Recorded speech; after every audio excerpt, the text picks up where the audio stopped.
पाकिस्तान का हाल कुछ ऐसा है कि अपने पूत कुंवारे फिरे और पड़ोसी के फेरे। अपने लड़कों की शादी नहीं हो रही है और पड़ोसियों के लिए रिश्ते ढूंढते फिर रहे हैं। कहने का अर्थ है घर की समस्याएं तो सुलझ नहीं रही हैं, लेकिन तुर्की के पीछे पीछे दुम छल्ले बने घूम रहे हैं और अब पाकिस्तान के लिए बड़ी मुसीबत तैयार हो गई है। दरअसल FATF के हेडक्वार्टर में मचा हुआ है हंगामा और वो भी पाकिस्तान के खिलाफ। इस हंगामे में सैकड़ों लोग हो गए हैं जमा। उनकी पाकिस्तान के लिए है बड़ी खास मांग। तो वहीं जब चीन ने अपनी सेना को हटा लिया तो भारत ने सीमा पर कुछ नया कर दिया और सबसे बड़ी खबर, UN आ गया है भारत के साथ। भारत को बड़ा समर्थन दिया है UN ने। जानेंगे क्या है मामला, आइए जानते हैं इन खबरों को विस्तार से। भारत चीन का 1962 का युद्ध कोई नहीं भूल सकता है। उस युद्ध में भी कुछ इसी तरह की खबरें अखबारों में आने लगी थी कि चीन ने अपने पैर पीछे कर लिए हैं और फिर अचानक से चीन ने हमला कर दिया था। इसके बाद तो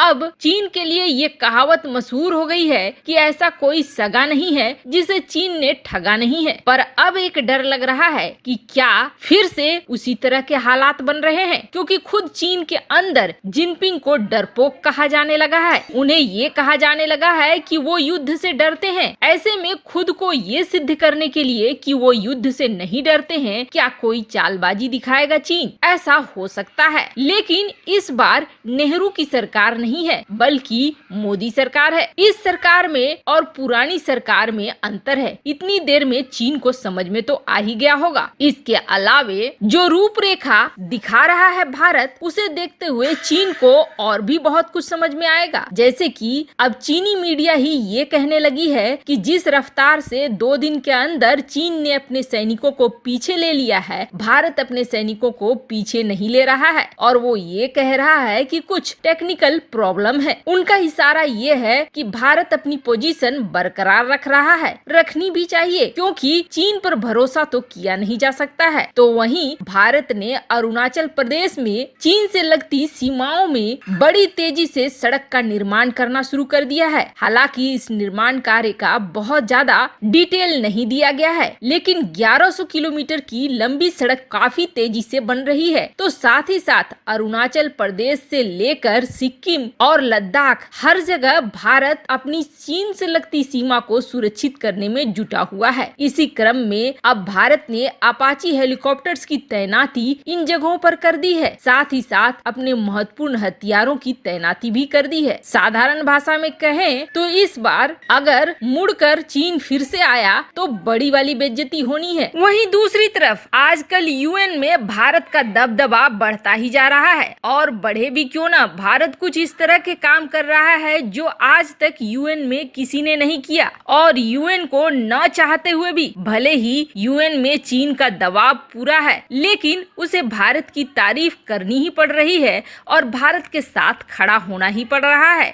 हाल फिलहाल में UN की तरफ से एक बयान दिया गया था कि जिस तरीके से 130 देश वंचित रह जा रहे हैं वैक्सीन से, ऐसे में ये उम्मीद करना कि यह महामारी खत्म हो जाएगी बहुत ही कठिन होगा और जिस तरीके से टीकों का समान रूप से वितरण नहीं हो रहा है, ये भी दुखद है। लेकिन अब वही UN भारत की प्रशंसा कर रहा है और UN ने ये मान लिया है कि विश्व की इस महामारी के खिलाफ भारत ने जितने भी प्रयास करे हैं वो दिखला रहा है कि भारत विश्व का नेता है। गुतारेस ने कहा कि 150 से अधिक देशों को अहम दवाइयां, नैदानिक किट, वेंटिलेटर और व्यक्तिगत सुरक्षा उपकरण मुहैया करा के भारत इस विश्व की महामारी से निपटने के प्रयासों में सचमुच दुनिया का नेता बन गया है। गुतारेस ने कहा कि विश्व स्वास्थ्य संगठन द्वारा आपातकाल में इस्तेमाल की सूची में शामिल करने के लिए हाल में जिन 2 टीकों को मंजूरी दी गई है, उनमें से एक टीके को विकसित करने और उसके निर्माण में भारत ने जो प्रयास करा है और जो आपूर्ति मुहैया कराई है, वो बेहद अच्छी है। भारत ने जिस तरह से अपने वैक्सीन को हर देश में समान रूप से बांटने की कोशिश करी है, वो भी एक शानदार पहल है। वैसे आपको बता दें, संयुक्त राष्ट्र के शांति स्थापना अभियानों में कुल 121 देशों के कर्मी तैनात हैं, जिनमें से सबसे ज्यादा सैनिक भारत के हैं।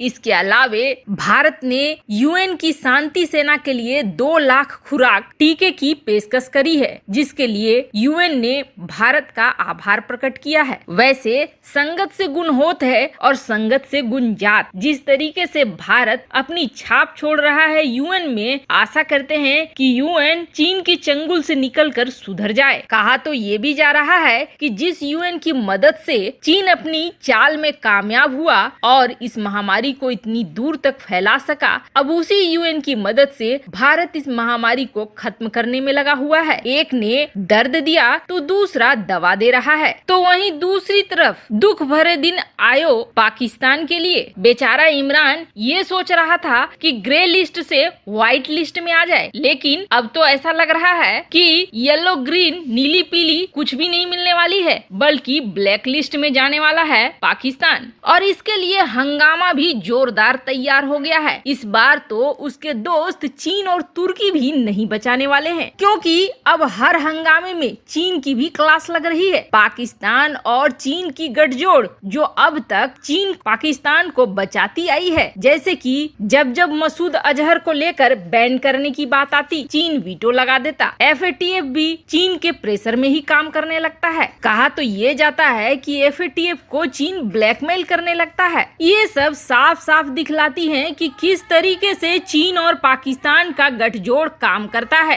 पर अब पेरिस में जो एफएटीएफ का हेडक्वार्टर है, वहाँ पर लोग पहुँच चुके हैं बड़ी संख्या में, और ये लोग वो हैं जो बलूचिस्तान में पाकिस्तान की हरकत, चीन की हरकत तिब्बत और हांगकांग में उइगर मुसलमानों के साथ जो चीन करता है, उन सारी चीजों की आवाज उठा रहे हैं और एफएटीएफ के हेडक्वार्टर के सामने ये मांग कर रहे हैं कि पाकिस्तान के ऊपर एक्शन लिया जाए। जिस तरीके से पाकिस्तान आतंकवाद का संरक्षण करता है और टेरर फंडिंग करता है, ऐसे में पाकिस्तान को ब्लैक लिस्ट किया जाए। प्रोटेस्टर्स, ये प्रदर्शनकारी अपने हाथ में बैनर लिए हुए हैं कि पाकिस्तान को ब्लैक लिस्ट करें और मौलाना मसूद अजहर के खिलाफ क्यों नहीं कोई एक्शन लिया जाता है। साथ ही साथ चीन को भी लपेटे में ले लिया है और डैनियल पर्ल के मामले को भी उठाया जा रहा है। वैसे चीन और पाकिस्तान, इन दोनों के खिलाफ बड़ी संख्या में लोग एफएटीएफ के हेडक्वार्टर को पहुंच चुके हैं। इतने बवाल के बाद अब देखना ये होगा कि क्या पाकिस्तान एफएटीएफ से ब्लैकलिस्ट होता है। वैसे आपको क्या लगता है, क्या इस बार एफएटीएफ पाकिस्तान को ब्लैकलिस्ट करेगा या फिर ग्रे लिस्ट में ही रखेगा या व्हाइट लिस्ट करेगा? कमेंट कर अपनी राय जरूर बताएं। जल्द मिलते हैं अगले वीडियो में नई खबर के साथ।